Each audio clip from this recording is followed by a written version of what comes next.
ভারতে একের পর এক ঘটনায় স্তম্ভিত মুসলিম বিশ্ব, বিশেষ করে বিজেপি শাসিত উত্তরপ্রদেশে অবস্থা এমন দাঁড়িয়েছে যে প্রকাশ্যে ইসলাম ধর্ম পালনের উপর যেন অলিখিত নিষেধাজ্ঞা জারি হয়েছে।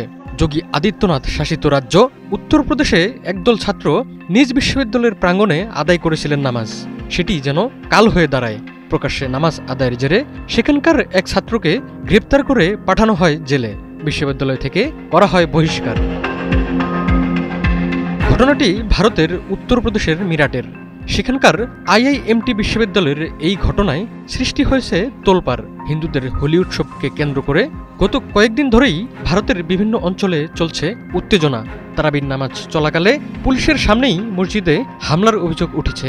ত্রিপল দিয়ে ঢেকে ফেলা হয় বেশ কয়েকটি মসজিদ। ঘটেছে মুসলিম ধরপাকড়ের ঘটনাও। এখন যে কোনো ব্র্যান্ডের পুরাতন এসি বদলে নতুন ওয়ালটন এসিতে উপভোগ করুন 25% ছাড়। সম্প্রতি উত্তরপ্রদেশের এক ভিডিওতে দেখা যায় কয়েকজন ছাত্র আইআইএমটি বিশ্ববিদ্যালয় ক্যাম্পাসে খোলা জায়গায় প্রকাশ্যে নামাজ আদায় করছেন। ভিডিওটি ছড়িয়ে পড়লে স্থানীয় হিন্দু সম্প্রদায় ক্ষুব্ধ হয়ে ওঠে। কার্তিক নামের এক ব্যক্তির অভিযোগের ভিত্তিতে দায়ের করা হয় মামলা। সেই মামলায় খালিদ প্রধান নামের এক শিক্ষার্থীকে গ্রেপ্তার করে পাঠানো হয় জেলে। বিশ্ববিদ্যালয় কর্তৃপক্ষ খালিদ প্রধান ও 3 নিরাপত্তারক্ষীকে সাময়িক বরখাস্ত করে। এর আগে উত্তরপ্রদেশের শাম্ভলে হোলির সময় শান্তি বজায় রাখার নামে ব্যাপক ধরপাকড় চালায় রাজ্য প্রশাসন। প্রতিরোধমূলক ব্যবস্থা হিসেবে অন্তত 1000 জনকে আটক করা হয় এবং প্রায় 1 ডজন মসজিদ ত্রিপল দিয়ে ঢেকে ফেলার ঘটনা ঘটে।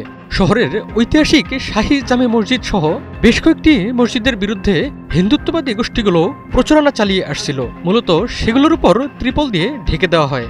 রাজ্যের মুসলিমদের অভিযোগ, হোলির দিনে মুসলিমদের ঘরে থাকার পরামর্শ দিয়ে প্রশাসনের শীর্ষ কর্তা এবং বিজেপি নেতারা সাম্প্রদায়িক উস্কানি দিয়েছেন।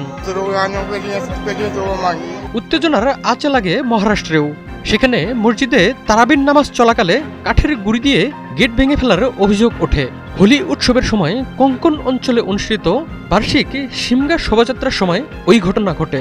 জানা যায় শোভাযাত্রাটি শুরু হয়ে মসজিদের কাছে পৌঁছালে কিছু লোক গাছের গুঁড়ি দিয়ে মসজিদের গেটে আঘাত করেন এবং গেটটি ভেঙে ফেলেন। সে সময় মসজিদে তারাবির নামাজ চলছিল। সেখানে উপস্থিত পুলিশের সামনেই এ ঘটনা ঘটে বলে অভিযোগ উঠেছে।